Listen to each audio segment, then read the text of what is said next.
Bismillah, alhamdulillah, wasyukurillah, wassalatu wassalamu ala rasulillah. Asyhadu an la ilaha illallah wahdahu la syarika lah, wa asyhadu anna Muhammadan abduhu wa rasuluh, la nabiyya ba'dah. Amma ba'd. Segenap jajaran calon guru penggerak SMK Universitas angkatan ke-10 yang saya angkat, Bapak Ibu peserta delegasi yang saya hormati. Pertama, tiada kata yang perlu sampaikan kecuali puji syukur kehadirat Allah Subhanahu wa taala fi qauli alhamdulillah atas segala taufik dan hidayahnya yang telah dilimpahkan kepada kita sekalian sehingga pada pagi hari ini dengan sehat walafiat kita bisa berkumpul untuk belajar bersama dengan harapan semoga atas kehadiran kita bersama betul-betul mendapatkan ridho dari Allah Subhanahu wa taala yang akhirnya bisa membuahkan suatu amal yang bermanfaat masyarakat minat dunia dan akhirah. Amin. Salawat dan salam senantiasa kita aturkan kepada junjungan kita Nabi besar Muhammad Sallallahu Alaihi Wasallam dengan sangat berharap semoga kita semuanya diikuti seperti umatnya dan mendapatkan syafaatnya di yaumul qiyamah. Terima kasih atas waktu yang telah diberikan kepada kami selaku pimpinan SMK Universitas dalam rangka untuk kegiatan penerapan budaya positif di pagi hari ini. Mudah-mudahan waktu ini betul-betul akan membawa suatu berkah kepada kita sekalian. Bapak Ibu sekalian, dalam rangka untuk kegiatan dari CBG angkatan ke-10, alhamdulillah terus kegiatan terus berjalan dengan baik dan lancar, dan harapan semoga betul-betul nanti diharapkan dari semua CBG ini betul-betul mampu untuk menetapkan teori-teori dan sekaligus untuk bisa mempraktekkan di dalam lembaga kita tercipta.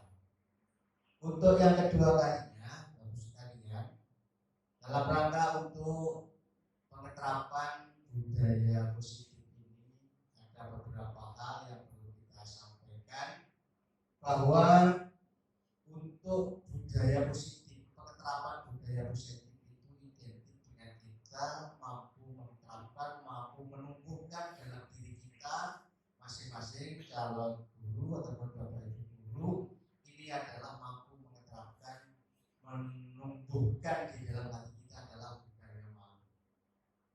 Termasuk diantaranya kita punya rasa malu disebabkan karena datang terlambat di sekolah, datang terlambat untuk masuk kelas dan lain sebagainya. Ini termasuk budaya positif. Maka kalau nanti kita semuanya punya budaya malu dan sekaligus insya Allah untuk pengeterapan budaya positif itu akan bisa dilaksanakan. Kemudian termasuk juga diantaranya adalah malu sebab melihat teman kerabat atau teman sejawat juga melaksanakan kegiatan, kita malu tidak sesuai dengan aturan atau dengan tata tertib. Ini harus betul-betul kita terapkan sehingga nanti betul-betul kita memberikan harapan bagi siswa-siswi kita. Jadi kita berusaha untuk bagaimana agar jadi guru yang diinginkan, guru yang akan didambakan oleh murid-murid untuk kedatangannya, guru yang sangat diharapkan untuk bisa mentransfer ilmu kepada para siswa. Ini harapannya seperti itu. Nah kemudian baru sekalian tentang budaya positif diantaranya termasuk apa yang harus dimiliki bagi seorang guru, termasuk diantaranya keterampilan yang harus dimiliki. Di antaranya keterampilan yang harus dimiliki oleh para guru sekarang ini di zaman sekarang ini di antaranya adalah keterampilan komunikasi. Jadi kita semuanya harus mampu komunikasi berinteraksi kepada para semua pihak, terutama pada para murid. Yang kedua adalah keterampilan manajemen kelas.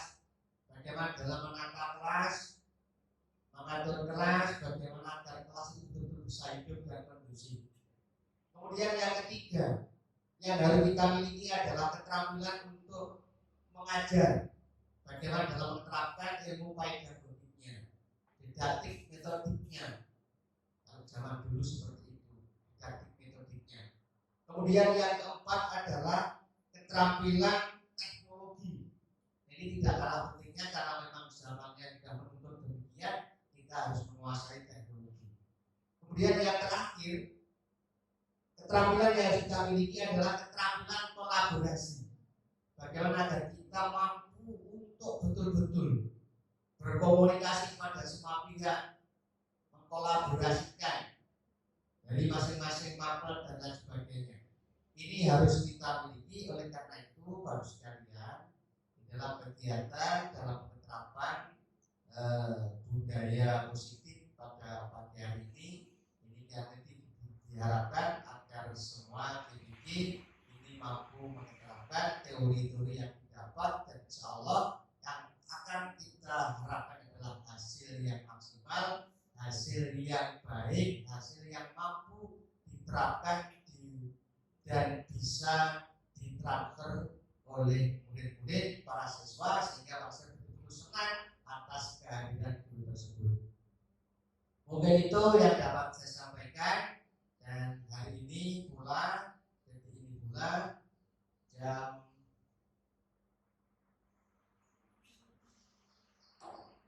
9:41 acara ini kita nyatakan dibuka secara resmi dengan ucapan Bismillahirrahmanirrahim. Demikian untuk acara pada pagi hari ini. Ada kekurangan dan kemudian selamat melaksanakan aktivitas. Kita akhiri. Wassalamualaikum warahmatullahi wabarakatuh. Wassalamualaikum warahmatullahi wabarakatuh.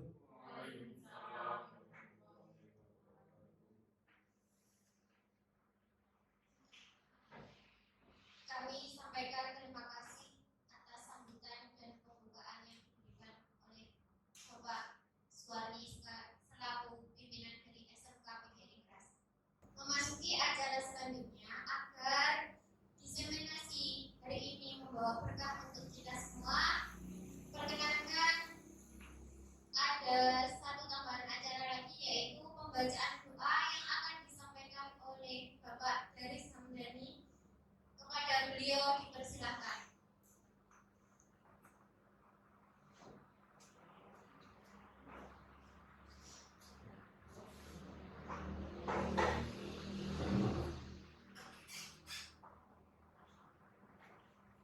Assalamualaikum warahmatullahi wabarakatuh. Mari kita berdoa sejenak supaya agar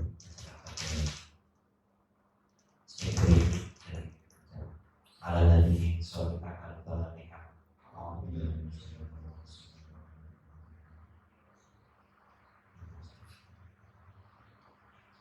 Allahumma shalli ala sayyidina Muhammad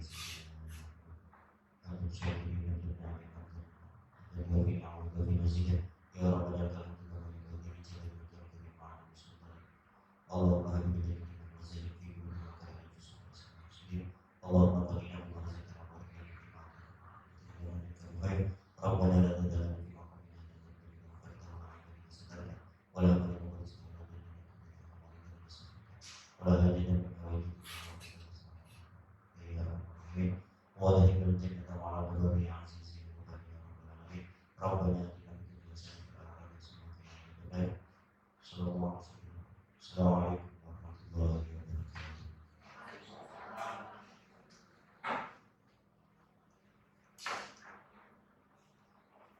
Amin, amin, amin ya rabbal alamin. Semoga apa yang kita cita-citakan pada pagi hari ini dapat berjalan dan membawa keberkahan untuk kita semua. Selanjutnya memasuki acara inti, yaitu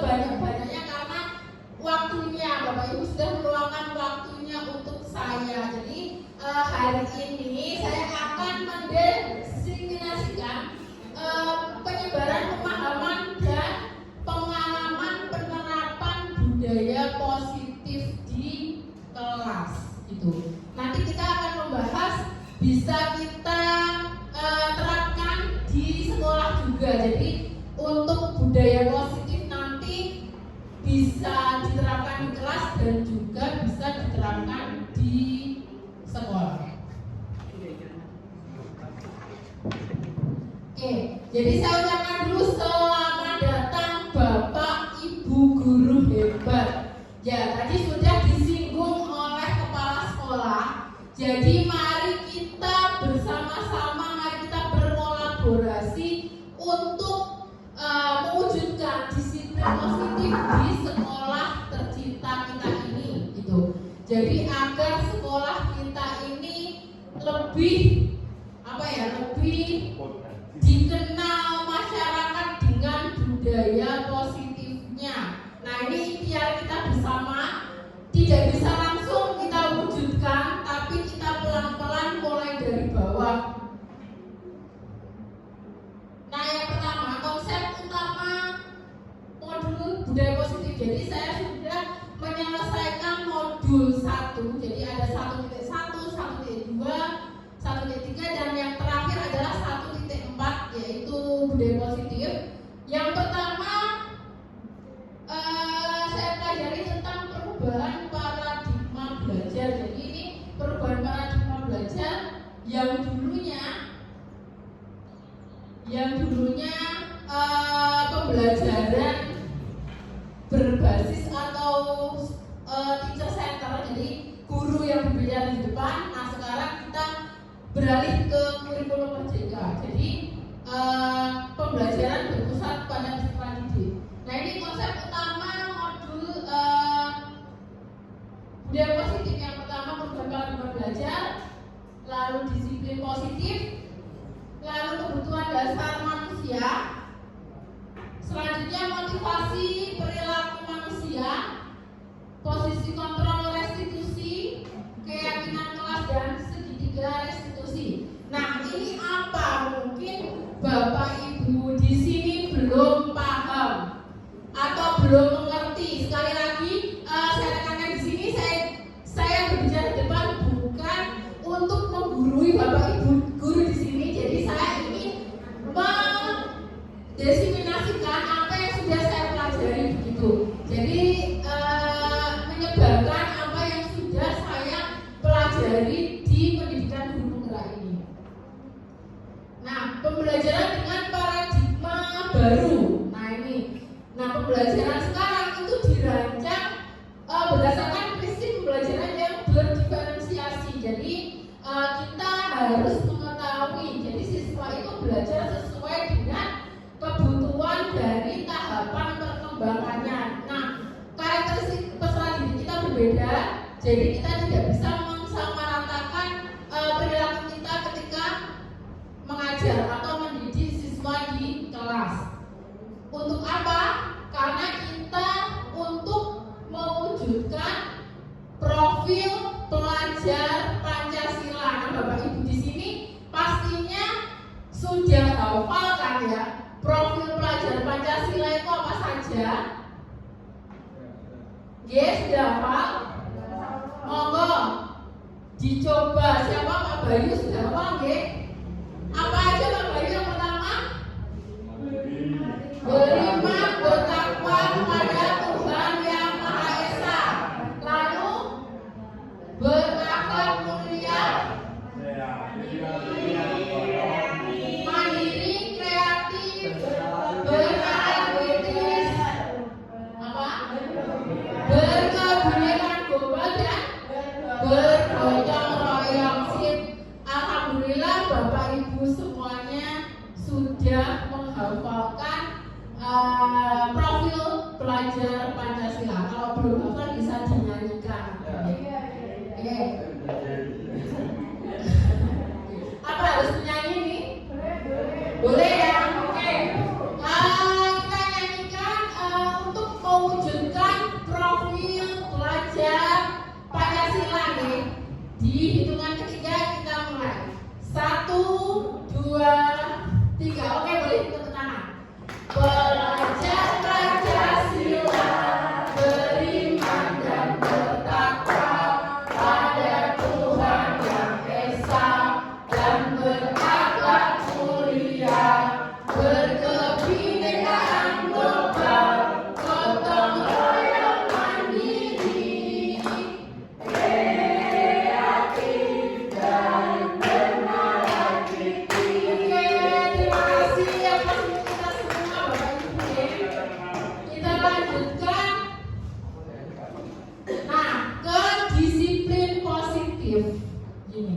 Jadi disiplin positif dalam budaya kita yang namanya disiplin pasti merujuk pada ketidaknyamanan. Karena ketika berkata kita mendengarkan disiplin pasti ada hukuman di situ. Ketika siswa kita melanggar peraturan pasti ada hukuman. Nah, sebagai pendidik tujuan kita adalah menciptakan murid yang memiliki disiplin diri. Jadi disiplin yang berpusat dari dirinya, bukan dari unsur ekstrinsik atau luar dari dirinya. Jadi mereka bisa berlaku dengan mengacu pada nilai-nilai kebajikan dan memiliki motivasi intrinsik, bukan ekstrinsik.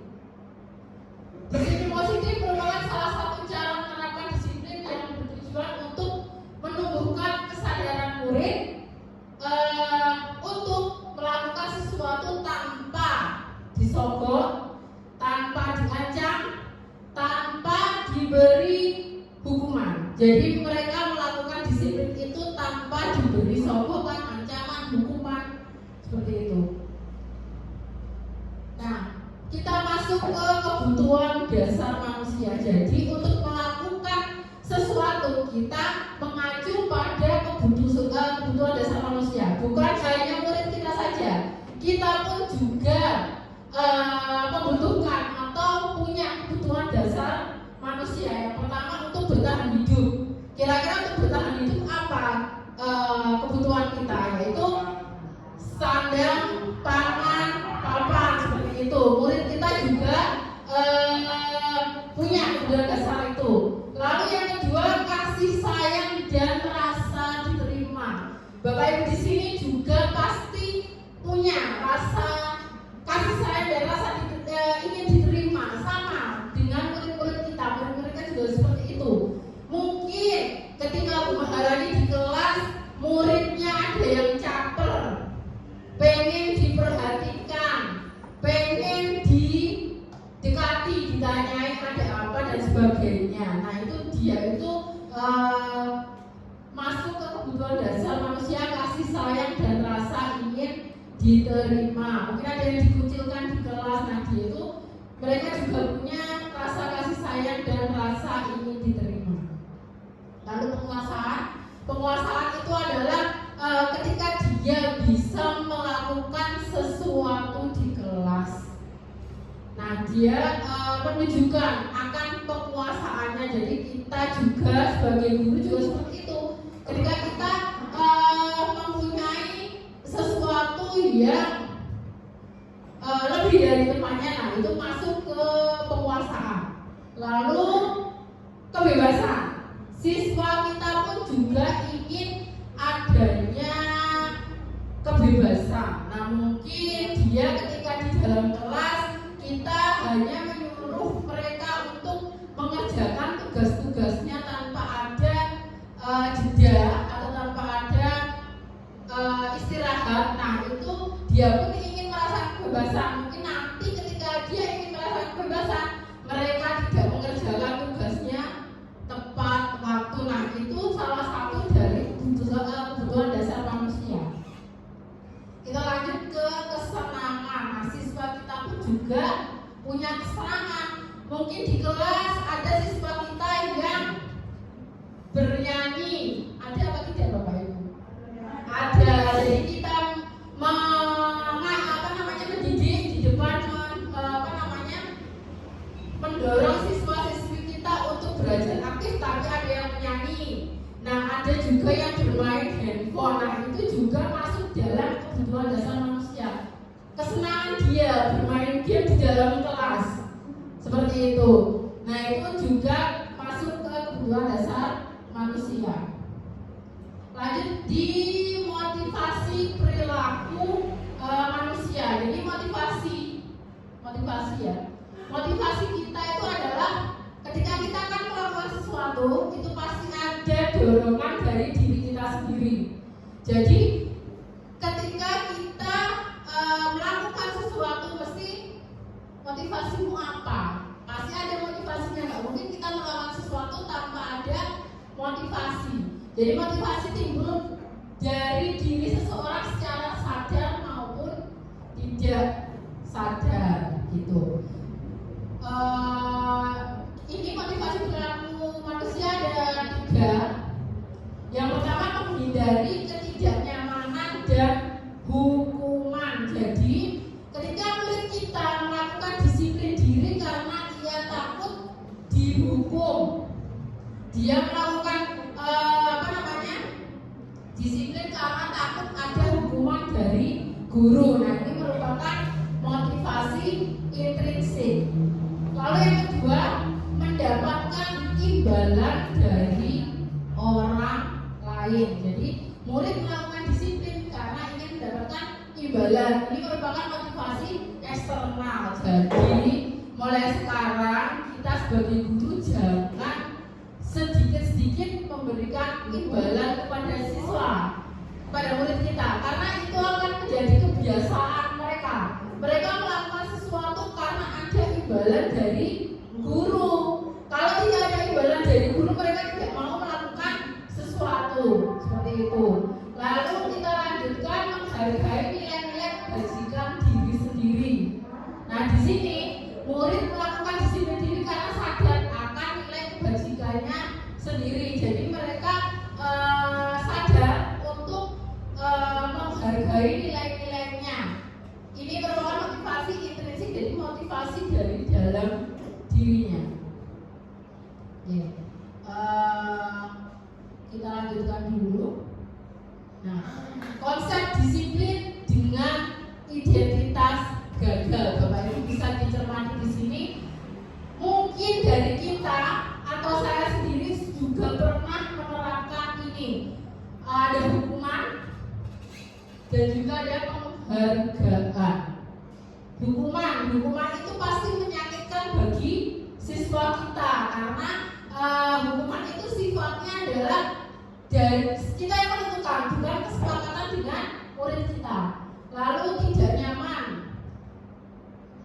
pasti murid kita tidak nyaman dengan hukuman yang kita berikan. Hukuman bersifat memaksa karena murid kita tidak ingin dihukum sebenarnya, tapi karena ada peraturan akhirnya ada hukuman. Selanjutnya adalah murid menyembunyikan kesalahannya. Ketika dihukum, siswa mungkin pergi ke kantin ketika pembelajaran. Nah, itu dia tidak akan jujur karena takut dihukum gurunya. Mungkin dia nanti ketika masuk ke kelas ditanya dari mana, jawabannya dari perpus, dari kamar mandi. Kenapa? Karena takut dihukum guru mapel yang ada di kelas tersebut.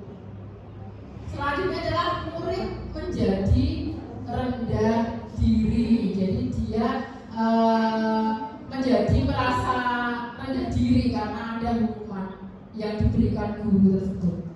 Lalu kita masuk ke penghargaan. Penghargaan ini juga tidak efektif karena nanti akan ketergantungan siswa kita. Saya akan melakukan sesuatu kalau wali kelas saya memberikan sesuatu. Jadi penghargaan juga tidak efektif. Lalu merusak hubungan atau iri. Biasanya kita memberikan penghargaan kepada siswa yang berprestasi Bu Mim ya. Jadi kita memberikan maksud kita tuh mengapresiasi anak tersebut karena mengumpulkan tugas tepat waktu, lalu nilainya bagus-bagus. Nah, itu nanti akan merusak hubungan dengan temannya karena temannya yang lain akan merasa iri sekali. Jadi dia iri dengan temannya itu, alah yang diberi Bu Mita hanya anak itu aja, aku gak tahu, jadi iri sama temannya itu. Lanjutkan mematikan kreativitas. Ketika Bu Mifta memberikan imbalan atau penghargaan kepada anak tersebut, dia akan jadi dia akan memberikan tugas-tugasnya itu sesuai dengan apa yang diminta sama Bu Mifta. Betul, seperti itu. Jadi dia tidak bisa seperti dirinya sendiri, jadi dia tidak bisa mengelola kreativitasnya, mengeksplor kreativitasnya seperti apa. Karena itu tadi pengen mendapatkan penghargaan. Selanjutnya menghukum dengan sistem ranking. Nah sekarang kan sudah nggak ada ranking. Karena apa? Di kurikulum Merdeka kalau misalkan ada ranking, takutnya wali murid kita atau orang tua siswa kita membanding-bandingkan dengan temannya. Jadi memberikan sistem ranking itu juga tidak dianjurkan sekarang. Yang terakhir, merampas hak menghargai dirinya. Jadi siswa tidak bisa menghargai dirinya sendiri karena apa? Karena selalu diberikan penghargaan oleh gurunya. Nah ini untuk konsep disiplin dengan identitas sukses. Sebelum ke sukses, saya akan mengulik dulu disiplin dengan identitas gagal. Di hukuman dan penghargaan, kira-kira dari kita siapa yang pernah memberikan hukuman kepada murid kita? Oke, Pak Agung silakan diberikan gambarannya, hukumannya seperti apa dan bagaimana dampaknya kepada murid kita. Baik, terima kasih gurunya. Assalamualaikum warahmatullahi wabarakatuh. Ya, jadi ketika saya mengajar itu memang ada beberapa anak yang pertama tidak memperhatikan, yang kedua yang dari kantin itu. Nah kebetulan pada saat itu anak yang dari kantin itu masuk ke kelas saya dan saya bertanya dari mana. Ya benar dikatakan dari kamar mandi. Tapi kok bawa es? Sekalian mampir Pak katanya. Nah, ya tanpa pikir panjang ya saya langsung memberikan hukuman berupa nyanyi lagu nasional. Nah, jadi saya menyuruh anak itu untuk menyanyikan lagu Pancasila. Garuda Pancasila. Nah, ternyata dari hukuman itu anaknya tidak tahu liriknya. Kemudian saya ubah, ayo kamu hafal apa tidak Pancasila? Setelah dicoba dan ternyata di sila ketiga itu dia tidak hafal. Berarti siswa kita belum siswa tersebut terakhir, karena tidak semua siswa tersebut tidak belum hafal lagu Garuda Pancasila. Jadi kalau seperti itu ya saya ajarkan sedikit. Karena lagu Garuda Pancasila dia tidak mau yang Pancasila saja. Jadi 1 sampai 2 dulu apa saya ulang kembali sampai dia bisa. Entah nanti di depan kelas itu 20 menit tidak masalah. Ya, karena dia harus menghafalkan. Iya, harus menghafal itu. Kan sebagai negara kita kan pondasinya Pancasila. Kan rugi juga kalau anak kita tidak hafal Pancasila. Kan seperti itu. Ya, terima kasih untuk Pak Agung pengalamannya. Mungkin ada yang lain pernah memberikan hukuman kepada siswa. Ya, Bu Dewi monggo. Satu lagi Bu Dewi, nanti Bu Mima mungkin yang positif ya. Ya Bu Dewi silakan, ini dari guru BK bagaimana menangani anak dengan hukuman. Saya ucapkan terima kasih pada Bu Ayu sudah memberikan kesempatan. Untuk BK sendiri memang saat ini itu sering sekali memberikan hukuman pada siswa anak-anak yang terlambat seperti itu, kemudian yang rambutnya panjang, kemudian yang membolos seperti itu. Tapi terkadang kita itu kayak bumbunya anak-anak diberi hukuman tapi kok tetap seperti itu, tetap tidak ada perubahan. Jadi kami dari pihak BK itu sering sekali kayak introspeksi apa yang harus kami lakukan agar anak-anak di sini itu semua bisa terus tertib mematuhi peraturan di sekolah kita gitu. Untuk hukuman menurut saya memang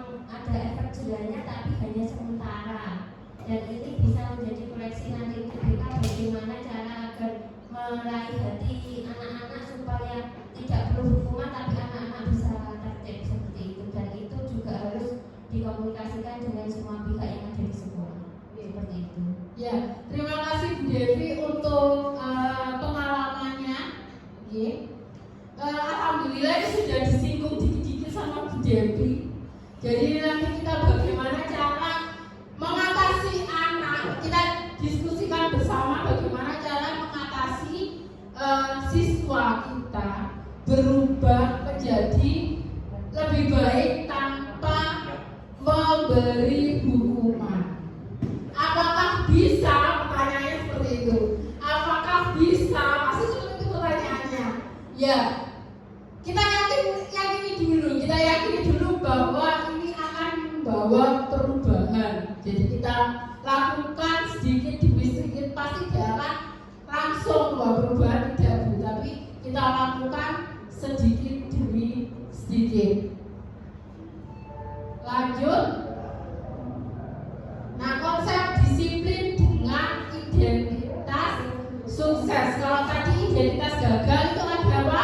Hukuman dan penghargaan. Nah, sekarang konsep disiplin dengan identitas sukses, ada konsekuensi dan restitusi. Nah, saya baru mendengar restitusi ini juga ketika di pendidikan guru gerak. Sebelumnya saya juga tidak pernah mempelajari yang namanya restitusi. Kalau konsekuensi mungkin dari kita sudah pernah menerapkan konsekuensi. Bedanya apa konsekuensi dengan restitusi?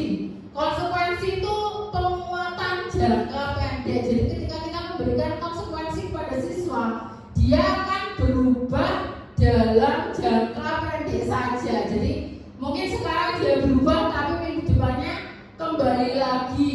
Sama Bu Pungkas dikasih konsekuensi, gak kerjanya matematika, tak kerjanya meneh. Berapa kali Bu Pungkas? Mungkin 3 kali. Tapi apa? Di minggu berikutnya dia akan tetap melakukan hal yang sama. Jadi ini konsekuensi itu seperti itu.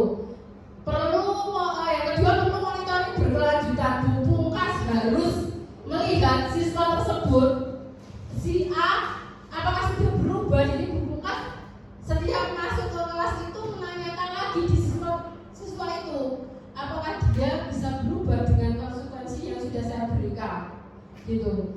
Terus yang ketiga, stimulus respon. Bu Pungkas harus memberikan stimulus. Kamu tidak mengerjakan tugas, berarti kamu harus apa untuk memperbaiki kesalahan tersebut. Jadi Bu Pungkas harus menanyakan lagi, baru siswanya sadar, oh iya Bu, berarti untuk mendapatkan nilai matematika yang baik saya harus mengerjakan tugas tepat waktu. Yang keempat, murid menghormati peraturan. Jadi murid melakukan minta maaf dan perbaikan perilaku tersebut itu karena ada peraturan dari Bu Pungkas, peraturan dari guru mampu tersebut, bahwa kalau tidak mengerjakan tugas konsekuensimu ini, seperti itu. Selanjutnya, kehilangan waktu untuk merenungi kesalahan. Dia nggak akan tahu kesalahannya apa. Yang penting aku mengerjakan tugas, mendapatkan nilai dari Bu Pungkas, sudah selesai. Itu konsekuensi. Nah, bedanya apa kira-kira dengan restitusi? Jadi kalau restitusi itu murid bertanggung jawab atas perilakunya. Bagaimana ini memang sulit Bapak Ibu, memang sangat sulit, apalagi di murid kita itu, ya kita tahu sendiri karakter siswa kita seperti apa. Jadi ini butuh effort yang sangat luar biasa, gitu. Sekali ya, luar biasa sekali, luar biasa itu udah ya ditambahi sekali ya. Memang karena kita tahu sendiri karakter siswa kita seperti apa. Nah, untuk yang pertama, bagaimana kira-kira untuk menyadarkan murid bertanggung jawab atas perilakunya dia. piye caranya, gimana caranya kita untuk menyadarkan murid kita bahwa yang dilakukannya itu salah. Lalu yang kedua, fokus pada pemecahan masalah jangka panjang. Kalau tadi di konsekuensi buku harus bolak-balik melihat kemajuan siswa tersebut. Nah, fokus pada pemecahan masalahnya jangka panjang ini bagaimana? Jadi kita harus memikirkan bersama dengan siswa tersebut, bukan searah. Kalau kita yang menentukan, berarti itu kan masuknya ke konsekuensi. Selanjutnya, murid menghormati dirinya dan orang lain. Jadi kalau dia mengakui atau tahu kalau itu kesalahannya dia akan berlaku atau bisa menghormati orang lain. Selanjutnya, teori kontrol, dirinya memegang kontrol atas dirinya sendiri. Jadi pemegang kontrol kita juga diri kita sendiri, ya. Seperti genggaman tangan misalkan, kita menggenggam sesuatu di tangan. Pak Nur memegang sesuatu di tangan. Pak Agung mencoba melepaskan genggaman tersebut karena Pak Agung ingin mengambil apa yang digenggam sama Pak Nur. Tapi dengan kekuatannya Pak Agung, dengan usahanya Pak Agung, gak akan berhasil kalau Pak Nur memegang kendali atas apa yang dia pegang. Sama juga dengan keyakinannya Pak Nur. Pak Nur mau menegakkan seperti ini, orang lain akan mengubah paradigmanya Pak Nur tadi. Ya tidak bisa, karena kontrolnya Pak Nur ya ada pada dirinya Pak Nur sendiri. Begitu juga dengan murid kita. Murid kita juga seperti itu, kontrol mereka ya ada pada dirinya sendiri. Kita lanjut ke berikutnya, murid bersemangat memperbaiki kesalahan. Tepok lagi ya Bapak Ibu. Bagaimana caranya murid bisa bersemangat untuk sadar, untuk memperbaiki kesalahannya? Bagaimana kira-kira? Ada yang mau memberikan masukan?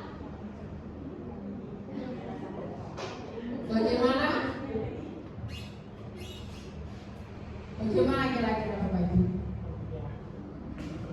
Untuk restitusi ya, karena ya itu di kurikulum Merdeka kita sebagai pendidik bukan hanya untuk memberikan ilmu saja, tapi kita harus membenahi budi pekerti siswa tersebut juga. Kita lanjutkan. Konsep disiplin. Jadi konsep disiplin ini itu sebuah cara menanamkan disiplin positif pada murid. Konsepnya gimana? Agar kita bisa menanamkan disiplin positif kepada murid kita. Sebelum kita lanjut ke konsep disiplin, di sini ada pengertian dari restitusi tadi. Restitusi dan ciri-cirinya. Jadi pengertian restitusi, proses menciptakan kondisi bagi murid untuk memperbaiki kesalahannya mereka sehingga mereka bisa kembali pada kelompok mereka dengan karakter yang lebih kuat. Lalu ciri-cirinya, yang pertama adalah bukan menebus kesalahan, namun belajar dari kesalahan. Jadi siswa kita ajarkan bagaimana kamu belajar dari kesalahan yang sudah kalian buat tadi. Yang kedua, memperbaiki hubungan. Jadi dia memperbaiki, misalkan si anak tersebut menggunakan gawainya, menggunakan handphonenya untuk nge-game. Nah, ketika nge-game, mulutnya tidak bisa dikondisikan. Ya, jadi dia sama temennya entah nanti dia berbicara kotor atau berbicara keras tanpa sadar, padahal ada kita gurunya di depan kelas. Kita membersamai murid kita berdiskusi kelompok, tapi siswa tersebut malah nge-game. Nah itu kalau di restitusi dia akan bisa ketika kita memberikan memberikan teguran, dia akan bisa memperbaiki hubungannya dengan misalkan temannya yang terganggu tadi. Ya dia akan mengakui kesalahannya dan meminta maaf pada temannya yang terganggu tadi. Selanjutnya ciri-cirinya adalah tawaran bukan paksaan. Jadi kita sebagai guru menawarkan sesuatu, jadi nggak maksa. Kalau misalkan teman kamu terganggu, apa yang harusnya kamu lakukan? Gitu. Jadi anak tersebut dengan kesadarannya sendiri menentukan apa yang harus saya lakukan ketika saya melakukan kesalahan, begitu. Yang berikutnya menuntut untuk melihat ke dalam diri kita sebagai pendidik, menuntut siswa kita untuk melihat ke dalam dirinya sendiri ada apa, seperti itu. Tapi terkadang kita ketika melihat murid kita adalah terlambat, sudah emosi sama. Saya juga begitu sebelumnya, jadi emosi dari mana? Padahal kalau restitusi kita harus mencari tahu latar belakang siswa tersebut terlambat itu apa di rumah, seperti itu. Entah terlepas itu dia bohong atau tidak, karena kalau restitusi bagaimana kita untuk meyakinkan dirinya kembali lagi ke kebutuhan apa tadi? Kebutuhan manusia tadi. Jadi dia ingin dihargai, dia merasa kasih sayang tadi, lalu dia merasa apa lagi tadi. Jadi ada 5 pokok tadi itu. Kita harus mencari tahu terlambat karena apa. Ya, itu tadi. Karena bangun kesiangan. Apa yang harus dilakukan setelah kamu melakukan kesalahan ini, gitu. Ya, itu kasus yang sering kita hadapi, keterlambatan siswa datang. Lanjut untuk mencari kebutuhan dasar yang mendasari tindakan yang tadi, yang kita harus tahu latar belakang mereka melakukan itu apa. Selanjutnya fokus pada karakter bukan tindakan. Jadi kita rem emosi kita. Jadi kita lihat karakter dia itu seperti apa. Sangat sulit sekali ya Bapak Ibu. Karakter murid kita seperti apa, kita harus nyontek. Jadi kita harus tahu karakternya seperti apa dan bagaimana tindakan kita. Ya, gemes ya.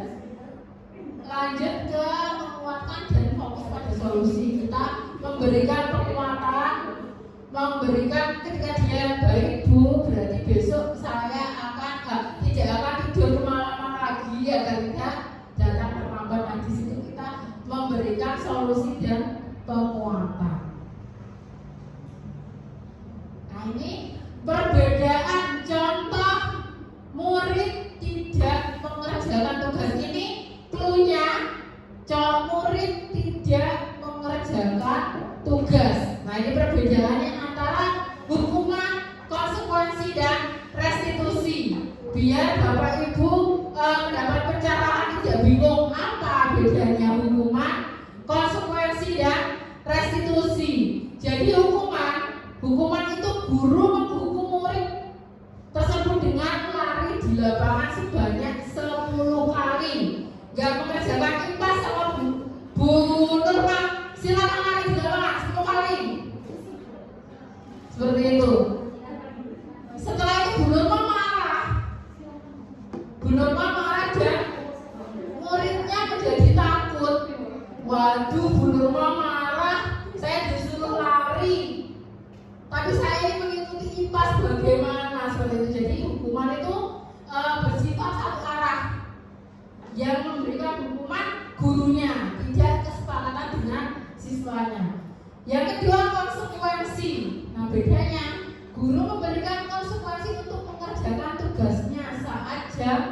istirahat atau mengerjakan tugasnya 3 kali lipat. Jadi kalau konsekuensi itu masih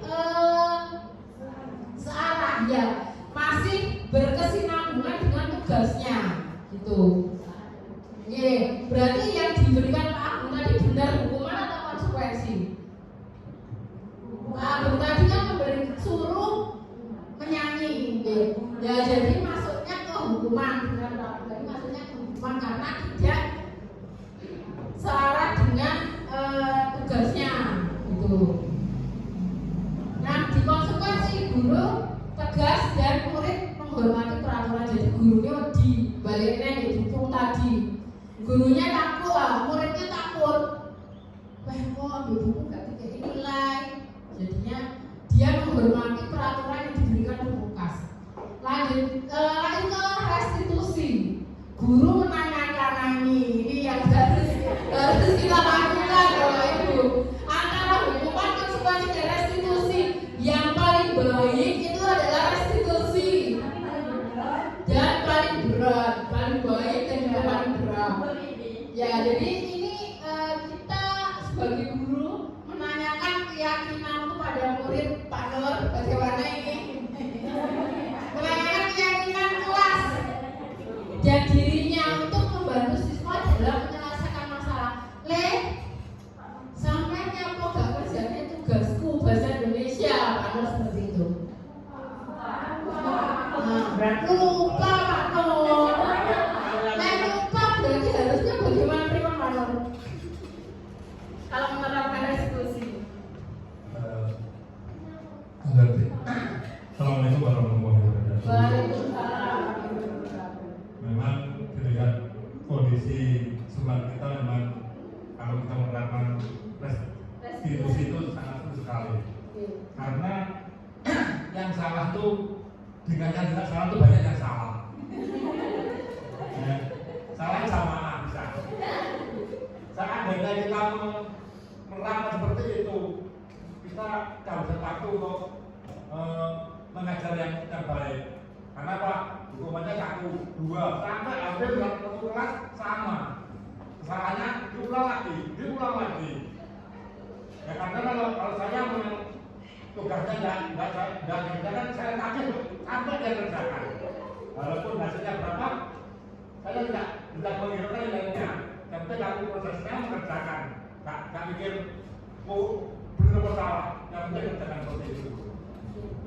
Meyakinkan agar siswa itu bisa mengikuti proses pembelajaran. Ya, terima kasih Pak Nur, sangat inspiratif sekali cara-caranya untuk membuat siswa kita mengerti kesalahannya dengan menilai dari prosesnya, bukan dari hasilnya. Terus kita tidak harus tujuan pembelajaran kita itu tercapai. Yang penting prosesnya. Jadi di kurikulum Merdeka itu makanya kenapa kita diberikan TPA-TP disuruh milih sendiri. Yaitu seperti yang dikatakan Pak Nur, tidak harus tujuannya kita tercapai atau semua tujuan pembelajaran kita selesai, tapi prosesnya yang dinilai. Oke, kita kembali ke restitusi lagi. Ini yang sangat berat tadi. Dan guru terbuka dan murid menghormati dirinya dan orang lain. Jadi muridnya bisa terbuka dan bisa menghormati dirinya sendiri. Kita lanjutkan 5 posisi kontrol restitusi. Ini jadi kita. Nah, kita bercermin dulu sejenak Bapak Ibu. Kira-kira di 5 posisi kontrol restitusi ada penghukum, pembuat merasa bersalah, teman, pemantau, dan manajer. Kita sudah di tahapan mana Bapak Ibu? Penghukum, Bu Nurhan. Apa contohnya Bu?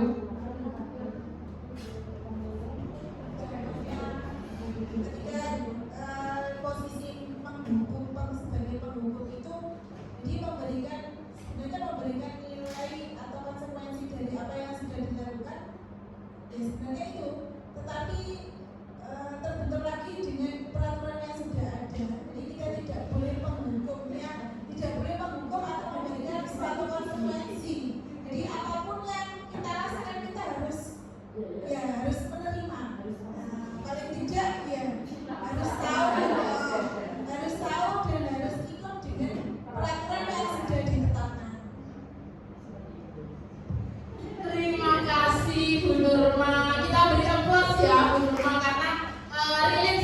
Jadi kita dikontrol penghukum bukan karena intrinsik dari kita, tapi dari ekstrinsik ya.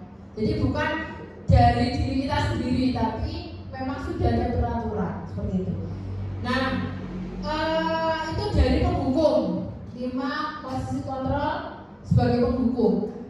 Pembuat merasa bersalah di sini siapa kira-kira yang pernah di posisi kontrol restitusi pembuat merasa bersalah? Sinta, Bu Mifta, silakan. Bagaimana cara Bu Mifta kok bisa membuat siswanya itu merasa bersalah? Pripun Bu Mifta?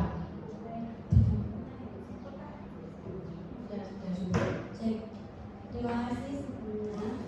Jadi cerita saya itu waktu di kelas kan ya kalau anak-anak PKN biasa ya banyak sekali yang sering tidak masuk.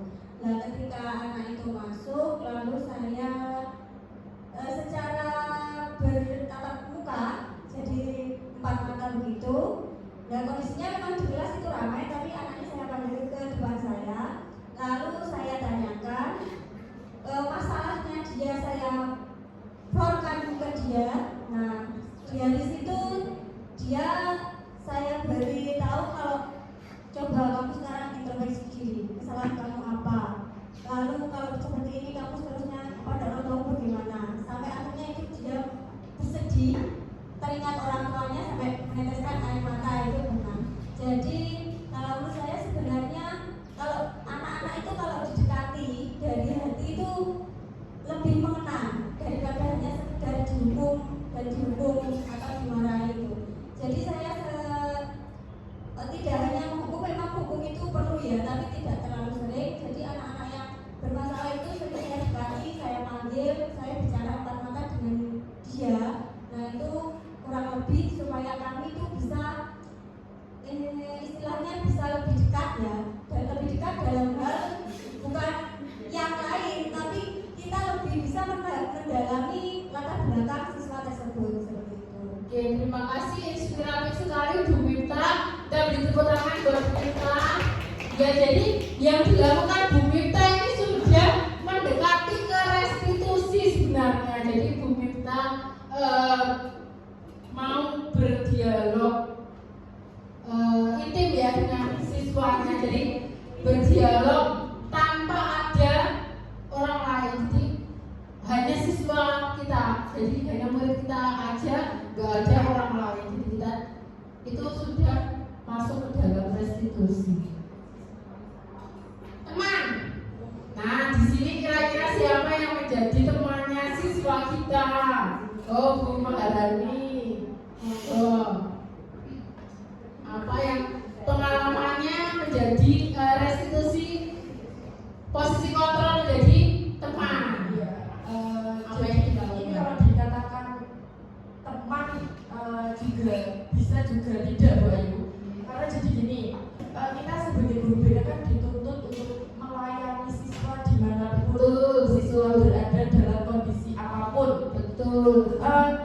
Ada beberapa kasus yang memang benar kita harus menerapkan kita itu gurunya itu bisa menjadi teman, karena supaya siswa itu juga lebih lebih leluasa untuk bercerita dalam saat dia itu punya masalah. Maksudnya kan mungkin Bapak Ibu guru di sini juga sudah mendengar beberapa permasalahan dari siswa yang mungkin tidak bisa diselesaikan di lingkungan sekolah.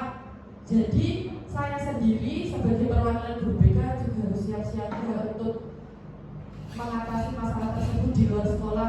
Saya anggap siswa tersebut adalah teman saya, dan saya menerapkan ke siswa tersebut, anggap saja saya itu temanmu, kancamu. Kamu bebas leluasa untuk cerita, anggap seolah-olah kamu itu curhat sama bestimu. Dengan menerapkan sistem pertemanan tersebut, alhamdulillah lancar dalam menyelesaikan permasalahan yang dikategorikan ini juga masalah berat. Dan sampai suatu ketika itu juga kita ikut campur orang tuanya juga terlibat juga, dan saya juga Bapak Ibu jangan sungkan. Di sini kalau saya sudah di luar pun boten usah dianggap sebagai tidak apa-apa, supaya tidak ada rasa canggung. Seperti itu Bu Ayu. Terima kasih. Terima kasih untuk pengalamannya sebagai teman Bumarani, jadi efektif ya, dilakukan efektif. Sekarang kita dari guru senior bagaimana? Guru senior bagaimana untuk menerapkan posisi kontrol sebagai teman? Jadi guru yang masih muda seperti itu caranya. Kalau guru senior bagaimana? Memang kalau Bu Rani tadi betul memang kalau prinsipnya guru BK seperti itu. Namun kalau menjadi seorang guru di ruang kelas itu mungkin lain. Kalau saya, teman-teman saya dulu sebagai teman itu kalau pembelajaran misalnya ada siswa yang mungkin kurang paham, dia langsung tanya. Karena apa? Pak itu kalau ketemu Dewi, anak takon ini tidak izin, tidak malu dia seperti itu. Terus kalau di luar kelas dia lulus dia masih mengenang, mungkin itu bukan saya, itu teman saya. Ya, mungkin di teman akrab akhirnya jadi kenangan ke waktu dia sudah lupa dari sekolah. Seperti itu pengalaman saya. Terus lagi, misalnya contoh. Terus kemarin ada seorang guru putri mengumpulkan HP-nya. Nah, itu anak-anak atau Pak tolong Pak. Kalau itu jauh Pak. Iya, karena sebagai teman tadi dia merasa bukan gurunya, kalau dia gurunya mungkin takut, aku salah kok jalur umum seperti itu. Karena dia menganggap dia teman, guru itu teman, akhirnya dia tidak takut untuk kalau seperti itu. Terima kasih. Ya, terima kasih Pak Nur. Sangat inspiratif sekali juga ini Pak Nur ini. Bagaimana sampai siswanya minta tolong ketika dihukum oleh wali kelasnya ini. Merasa menjadi bestinya, jadi ini pasti bisa menolong saya gitu. Itu sebagai teman dari Bu Maharani dan Pak Adi Nuranto. Sekarang sebagai pemantau. Siapa ini? Sebagai pemantau. Sinten?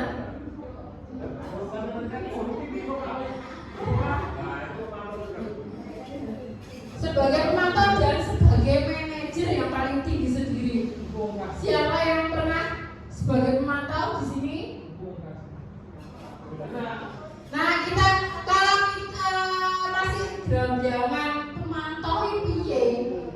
Posisi kontrol, apakah saya sebagai pemantau? Apakah saya sudah sebagai manajer seperti itu? Nah, kita lanjutkan dilihat.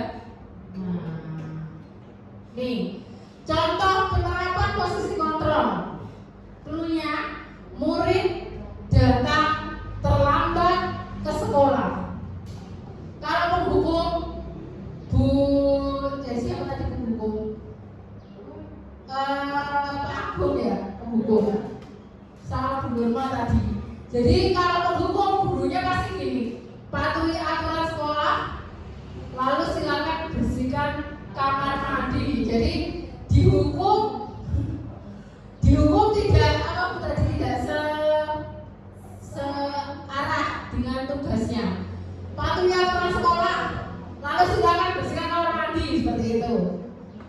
Kalau pembuat merasa bersalah, Bu Joko Mangkita akan berkata, berapa kali ibu guru harus memperingatkan, bu guru kecewa sama kamu. Nah, itu berarti kan dia merasa bu itu sudah kecewa sama saya, dia merasa bersalah. Gimana caranya saya memperbaiki kesalahan saya?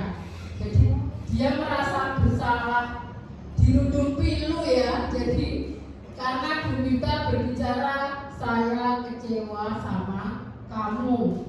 Lalu sebagai teman Bu Maharani dan Pak Nur, ayolah yang tertib, misalnya terlambat sekolah. Buat bu guru bangga sama kamu, kali ini gak apa-apa, kamu bersalah. besok jangan diulangi lagi. Jadi kalau jadi teman seperti itu, seperti kasusnya Pak Tor dan Bu Marani ketika murid meminta bantuan HP, Yosef hari kita ngomongin wali kelasmu jajal, gak apa-apa tapi saya soal dibalik lagi ya, misalnya seperti itu. Lalu pemantau, nah tadi yang bingung, pemantau sama manajer itu bagaimana? Kalau pemantau hanya melihat dan kalau sudah melanggar apa peraturan dan konsekuensinya, anaknya suruh menentukan. Lewat melanggar peraturan sekolah apa konsekuensinya apa. Jadi siswa tersebut, ya saya terlambat datang ke sekolah, saya menerima konsekuensi yang akan diberikan. Kira-kira siapa yang posisi kontrolnya sebagai pemantau? Pak Bayu. Ini Pak Bayu pakai mic dulu. Oke Pak Bayu jadi pemantau. Sebelumnya saya ucapkan terima kasih. Mungkin saya pernah itu menurut saya kok jadi manajer gitu ya. Jadi manajer. Sebagai manajer. Oh ya, ini bagus loh Pak Bayu karena paling tinggi sendiri ya restitusinya manajer. Ya, Gimana apa namanya pengalamannya? Jadi dulu itu waktu yang sekarang kelas 11 itu masuk ke kelas 10 insya Allah. Jadi ada anak itu sering izin karena ikut paski atau apa dulu lupa ya.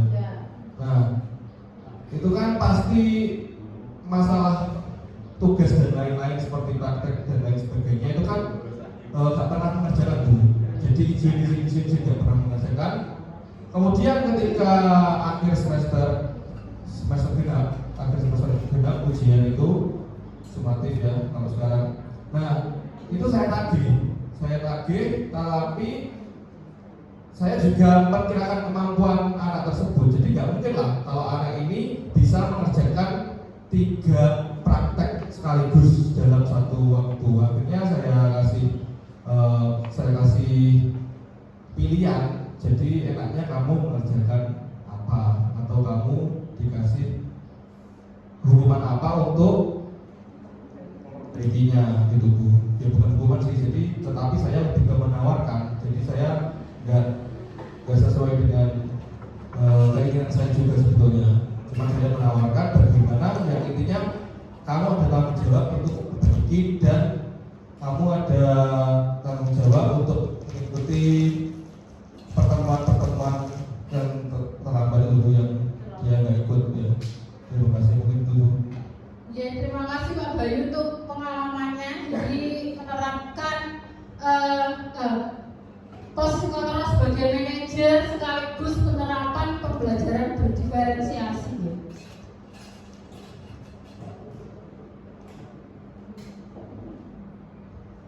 Saya lanjutkan lagi. Nah, kita masuk pada keyakinan kelas. Jadi ketika kita sudah memahami apa itu hukuman, apa itu konsekuensi atau apa itu restitusi, dan 5 posisi kontrol restitusi. Jadi kita lanjut ke keyakinan kelas. Nah ini pertanyaannya, mengapa keyakinan kelas? Mengapa tidak peraturan kelas?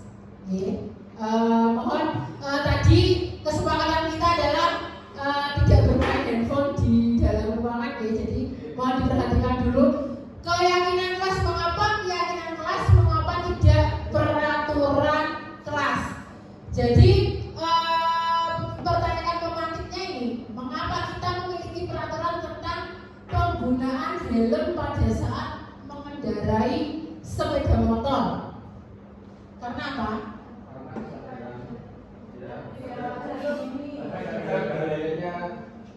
Kesadaran ya, berarti kesadaran akan bahayanya apa? Ya, takut ditilang, kecelakaan lalu lintas.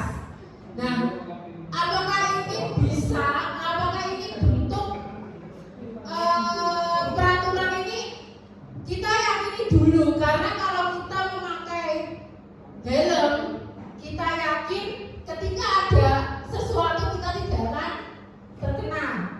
entah kecelakaan ataupun tilangan, ya kan? Kita yakini dulu kalau saya pakai helm lengkap, berarti saya yakin aman.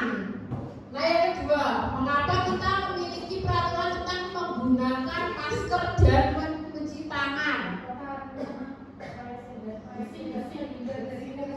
Nah, karena alasan kesehatan. Nah itu berarti kan bukan peraturan, tapi kita yakin kalau kita memakai masker dan sering mencuci tangan akan terhindar dari kuman-kuman dan penyakit-penyakit. Nah, ini alasannya kenapa kok keyakinan kelas bukan peraturan kelas, karena kita yakini dulu, gitu. Lanjut, nah ini yang kemarin saya buat di kelas. Jadi saya sudah menerapkan di TKR 4 kegiatan membuat keyakinan kelas. Guru bersama murid membuat keyakinan kelas. Yang pertama, apa yang harus kita persiapkan sebagai guru, apalagi ini wali kelas.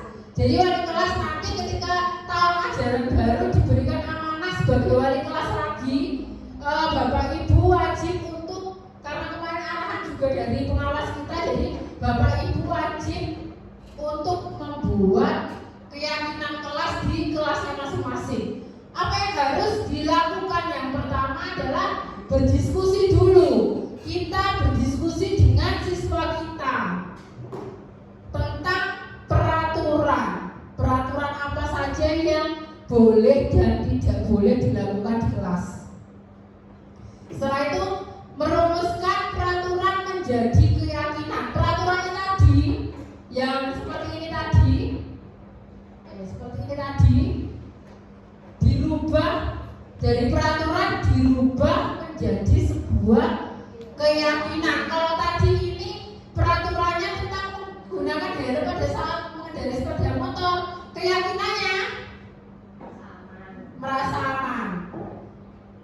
Peraturan tentang menggunakan masker dan mencuci tangan, keyakinannya kesehatan. Seperti itu.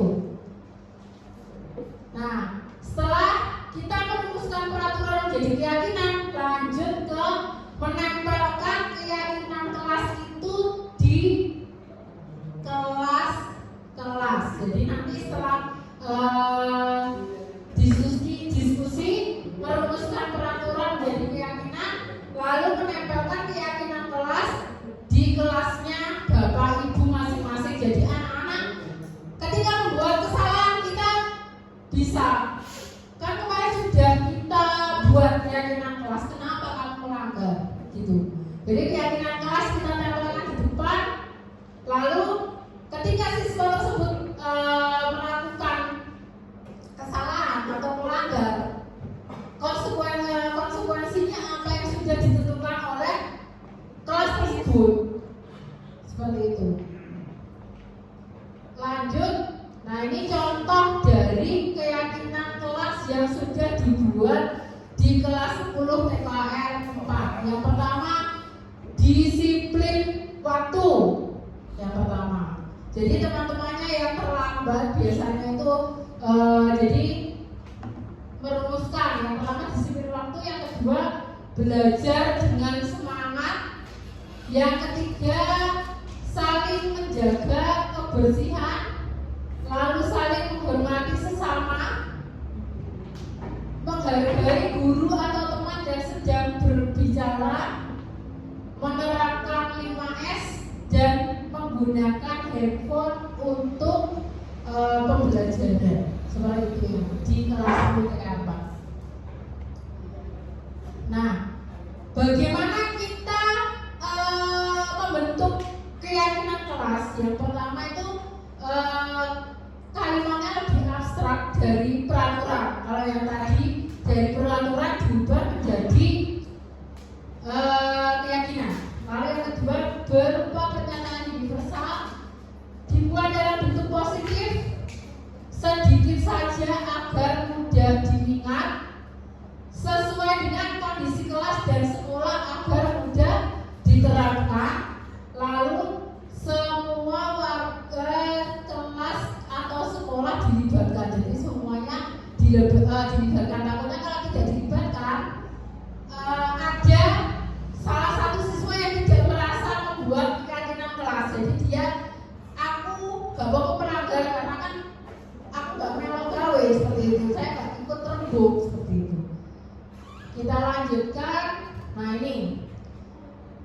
studi kasus ketika peraturannya selalu kembalikan buku ke tempatnya, berarti keyakinan kelasnya adalah masuk apa? Selalu ini peraturan, selalu kalau tadi ada peraturan menggunakan helm, alasannya keyakinannya agar aman. Jadi kalau selalu kembalikan buku ke tempatnya, keyakinannya apa?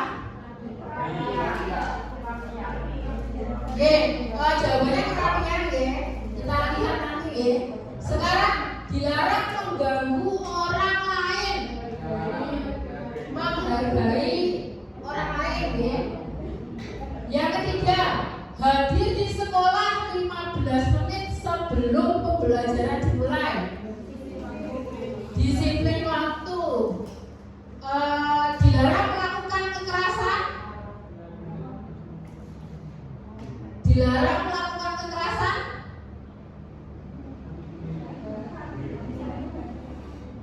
Saling menghargai. Ya. Dilarang menggunakan narkoba.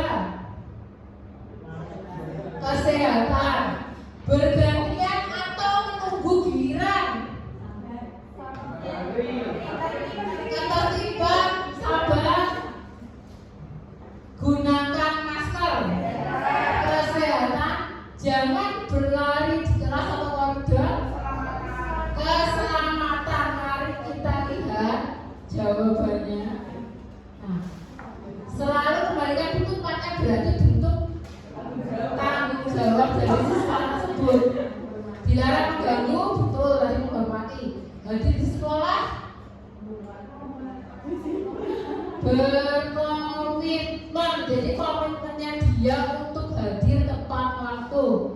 Dilarang melakukan kekerasan, menghormati dan dalam keselamatan. Dilarang menggunakan narkoba dengan alasan kesehatan, bergantian atau menunggu giliran, menghormati orang lain dan bersabar. Gunakan masker, kesehatan bisa, keselamatan bisa. Jangan berlari di kelas atau koridor, masuk dalam keselamatan dan keamanan. Baik, kita lanjutkan Bapak Ibu. Ini ada segitiga restitusi. Ini materi kita yang terakhir. Jadi segitiga restitusi. Apa itu segitiga restitusi? Yang pertama itu kita menstabilkan identitas. Ketika kita menerapkan restitusi tadi, kita harus menanyakan dulu, menstabilkan identitas. Contohnya apa? Nanti saya kasih contohnya. Jadi menstabilkan identitas itu kita semua akan melakukan hal terbaik yang bisa kita lakukan. Lalu validasi tindakan yang salah. Validasi tindakan yang salah adalah semua perilaku memiliki alasan. Jadi ketika siswa kita membuat kesalahan, jadi kita harus tahu perilaku dia itu alasannya apa. Lalu yang ketiga, menanyakan keyakinan. Kita semua memiliki motivasi internal dari dalam diri mereka.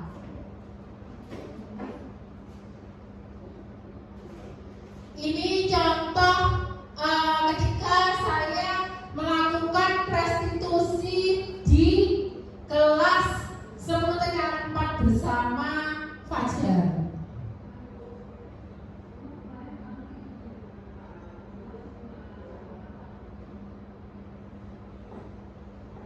Jadi skenario-nya adalah yang pertama kita menstabilkan dulu identitasnya. Kita tanya. Saya bertanya kepada Fajar, kenapa kamu tidur-tiduran di kelas saat ibu menjelaskan materi pembelajaran? Jawabannya dia mengantuk. Lalu kita lakukan lagi validasi tindakannya yang salah tadi. Jam berapa? Jadi kita tanya dulu alasannya dia tidur di kelas. Kemarin jam berapa kamu tidur? Jadi dia punya alasan agar dia menjawab alasannya kenapa tidur larut malam. Dia tidur jam 11 karena bermain game online. Lalu kita memberikan validasi data yang salah. Kita membuat kata-kata seolah-olah kita juga pernah melakukan hal yang sama seperti yang dilakukannya. Ya, ibu tahu semua manusia pernah melakukan kesalahan, termasuk ketika saat dulu sekolah juga pernah melakukan kesalahan. Tapi yakin bahwa kamu pasti bisa menyelesaikan hal itu. Lalu Fajar dengan sendirinya meminta maaf kepada guru. Setelah itu kita menanyakan lagi keyakinannya, apakah kamu apa yang kamu ketahui tentang kesepakatan kelas yang telah kita buat bersama. Tadi kan tidak boleh ya tidur di kelas dan tidak boleh menggunakan handphone untuk bermain. Lalu Fajar menjawab, ya Bu, saya akan memperbaiki kesalahan yang sudah saya buat dan tidak akan mengulanginya lagi, seperti itu. Jadi ini contoh dari restitusi skenario 1. Yang kedua, ini bersama Alvino karena ketika pembelajaran dia menggunakan handphonenya untuk game online.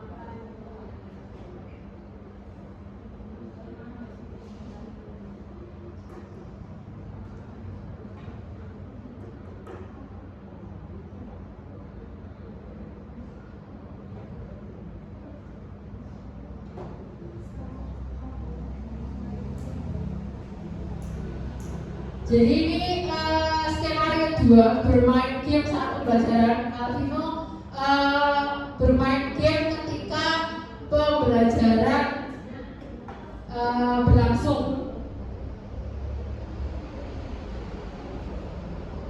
Skenario-nya 2, menstabilkan identitas. Saya menanyakan ke Vino,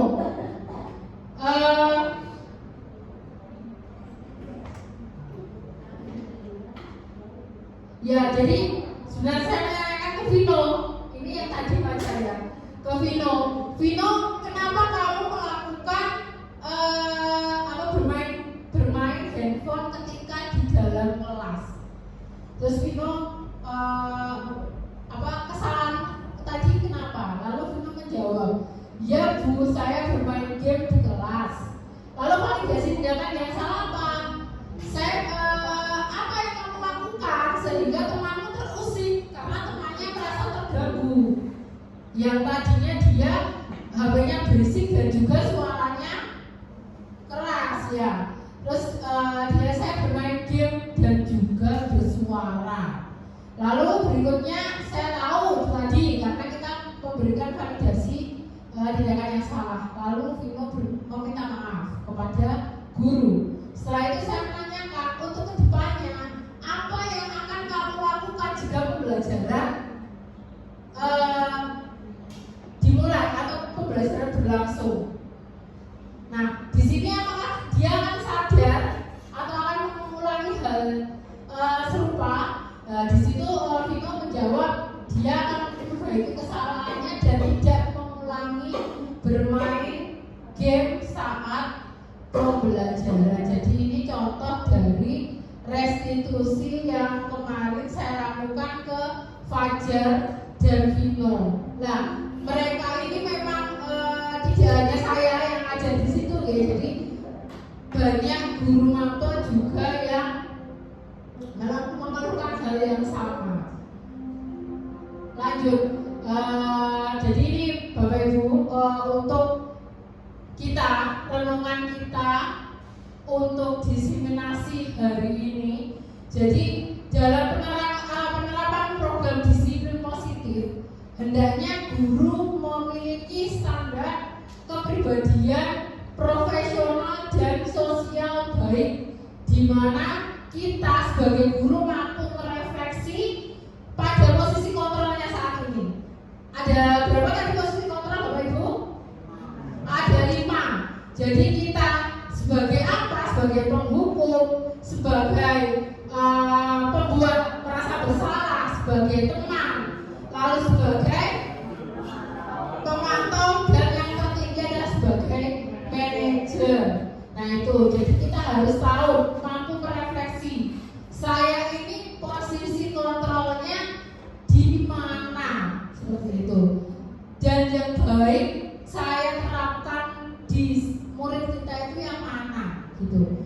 Lalu bagaimana perjalanan dirinya sebagai among? Kita seharusnya sebagai pada posisi kontrol yang kelima.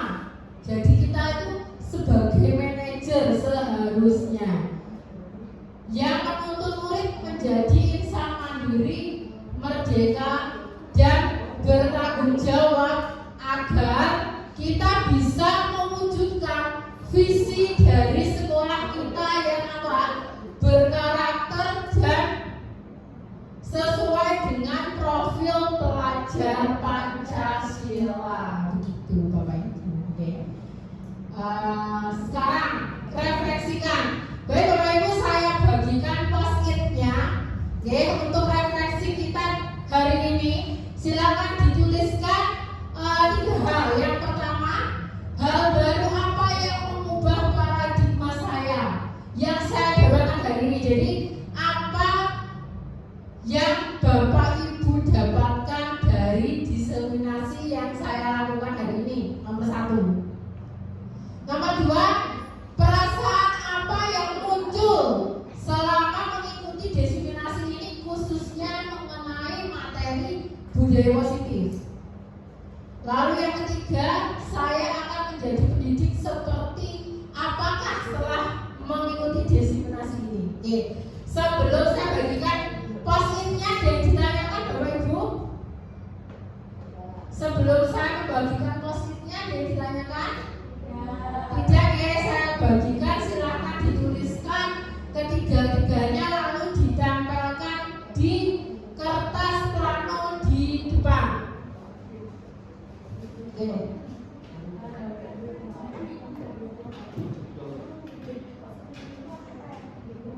Silakan diurutkan nomornya ya, 1, 2, dan 3.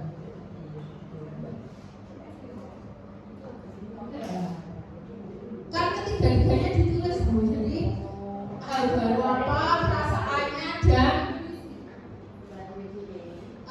ya juga apa itu nggak usah ditulis langsung jawabannya.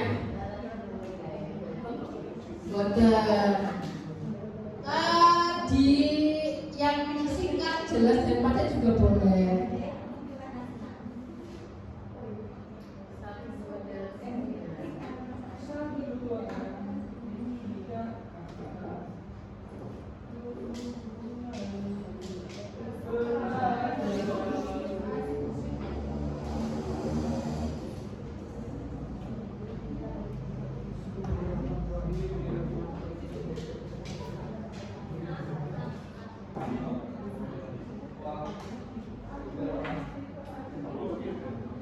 Tiga-tiganya, jadi ditulis nomor 1, 2, dan 3. Gak usah ditulis soalnya.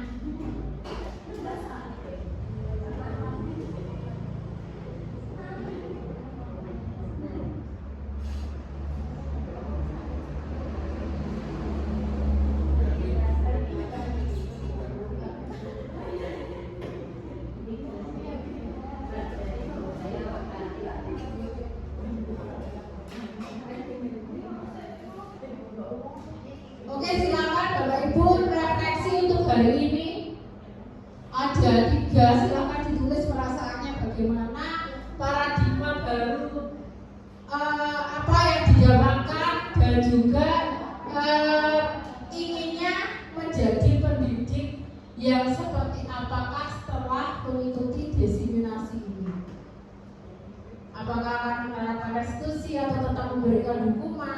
bagaimana? Semoga kita istiqomah untuk melakukan restitusi ya.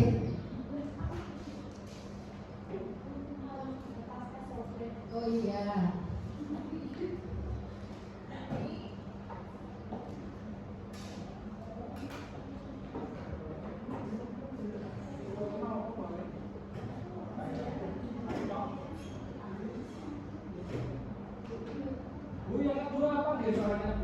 Yang kedua, perasaannya Pak Agung, bagaimana ketika mengikuti diseminasi khususnya mengenai materi budaya positif ini.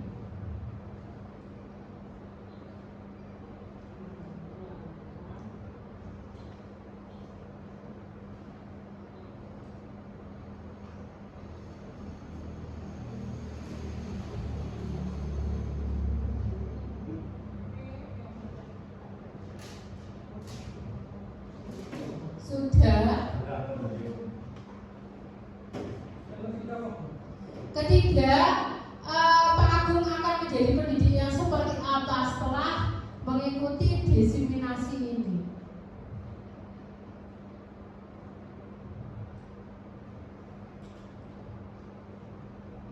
Ini jawaban dari diri Bapak Ibu sendiri. Singkat boleh.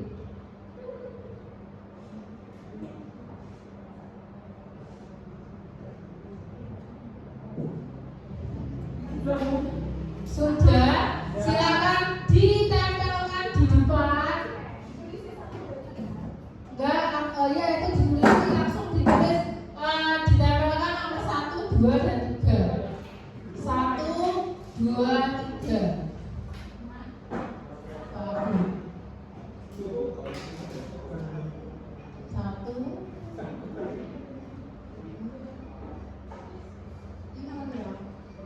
Nomor 3, jadi di sini. Salah.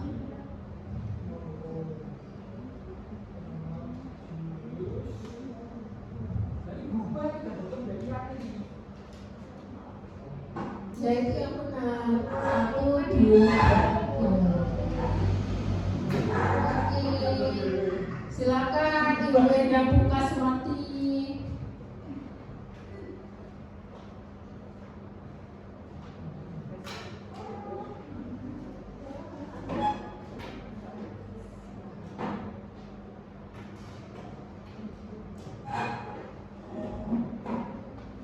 Yang lain monggo ya Bu Maharani, silakan dituliskan dan ditempelkan di bawah sini Bu, nomor 1, 2, dan 3.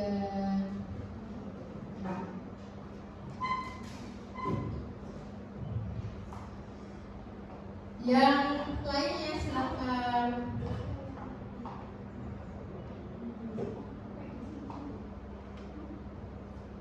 Ada 3 poin Bu Dewi sudah.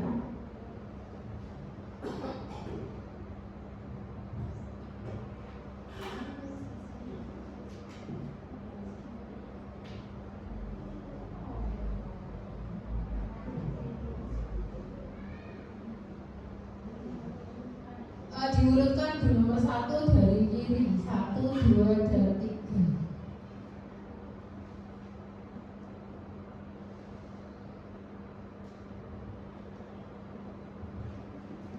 Oke, yang lainnya.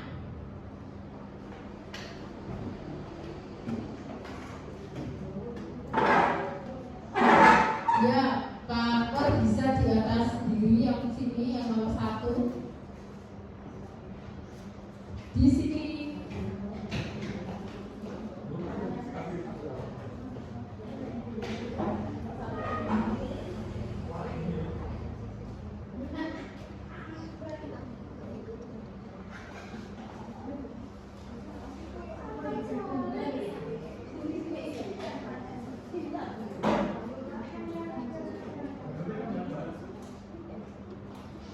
Selanjutnya Bu Reno, kurang 2 Pak Fahru dan Pak Bani. Nomor 1 yang sebelah kiri.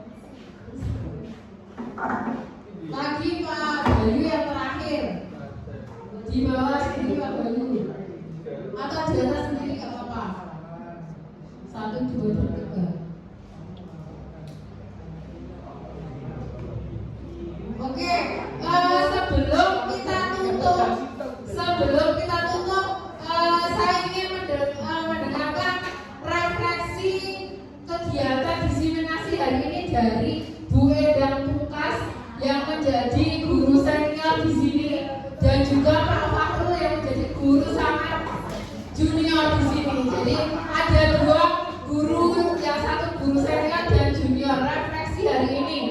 Yang pertama, hal apa yang merubah paradigma Bu Pungkas setelah mengikuti diseminasi pembelajaran diseminasi kali ini. Boleh kalau lupa silahkan mendekati apa yang tadi dituliskan. Yang nomor 1,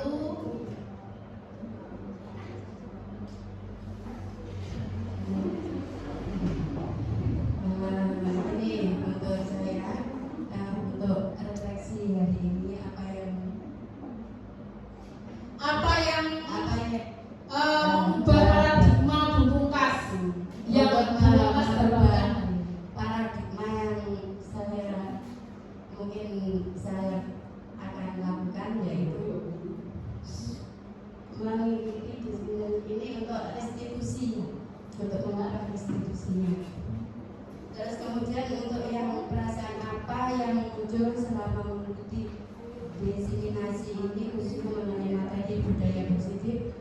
Untuk saya mengikuti hari ini adalah menyenangkan ya. Menyenangkan sehingga bisa mendapatkan apa atau pandangan apa yang ada di materi ini atau materi untuk mengubah budaya positif. Lalu yang ketiga, Bu Bu Pungkas akan menjadi pendidik yang seperti apa ini yang ditunggu-tunggu temannya.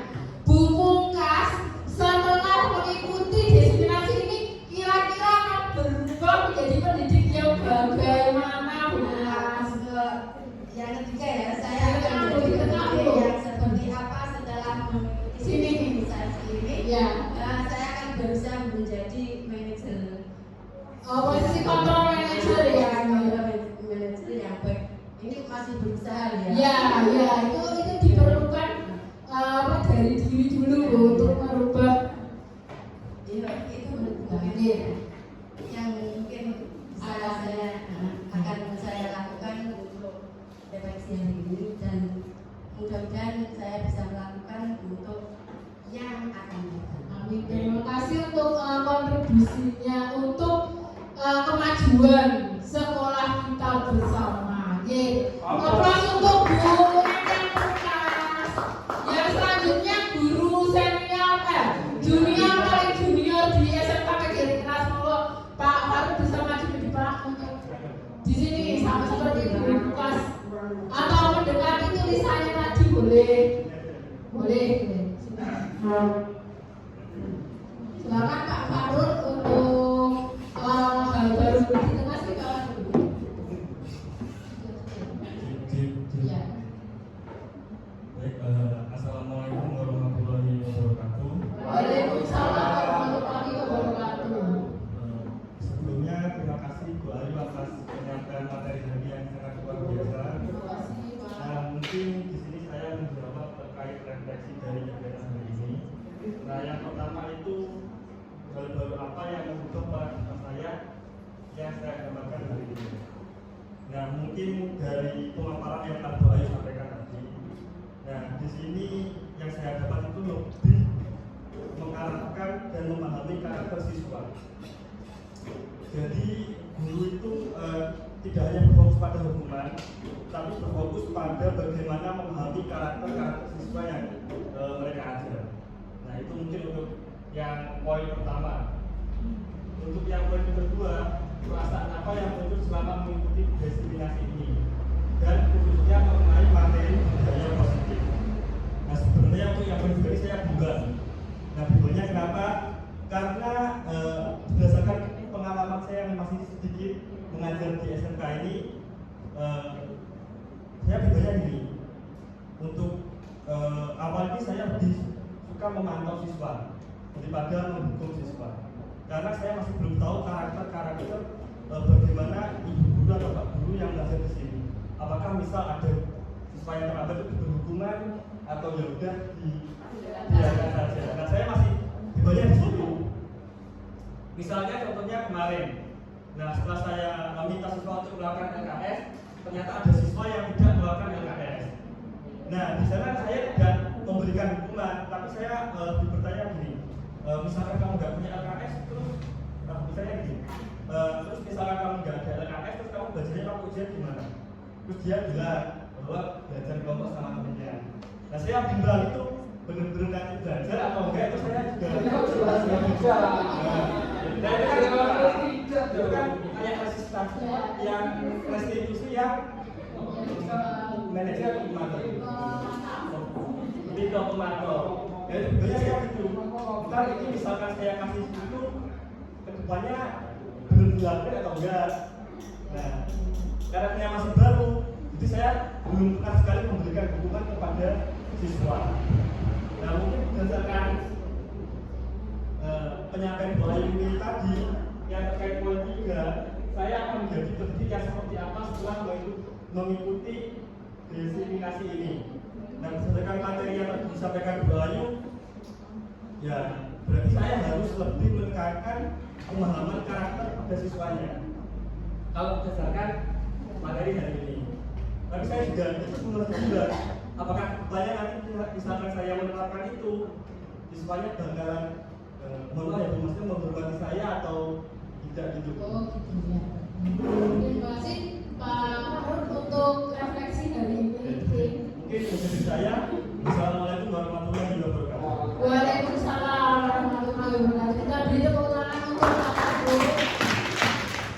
Ya sudah sampai di penghujung ya bahasanya, sudah sampai di penghujung acara ya Bapak Ibu. Jadi terima kasih untuk atensinya. Terima kasih untuk atensinya dan alhamdulillah Bapak Ibu sangat responsif ya, sangat ikut berperan andil dalam keterlangsungan desiminasi hari ini gitu. Saya mengucapkan terima kasih yang sebesar-besarnya atas luangnya waktu Bapak Ibu untuk mendengarkan atau mengikuti desiminasi budaya positif yang saya lakukan. Apabila ada kurang dan salahnya saya mohon maaf. Saya akhiri. Wassalamualaikum warahmatullahi wabarakatuh. Waalaikumsalam warahmatullahi wabarakatuh. Saya kembalikan kepada Ibu Moderator. Terima kasih atas pemaparan materi yang luar biasa. Bolehkah kita berikan aplaus untuk pemateri kita? Terima kasih disampaikan kepada seluruh peserta diskusi hari ini. Pemaparan dan diskusi yang luar biasa sehingga kita mendapatkan banyak bekal untuk diaplikasikan dalam kehidupan sehari-hari. Terima kasih banyak kepada pemateri serta para peserta yang telah menyimak acara dari awal sampai akhir.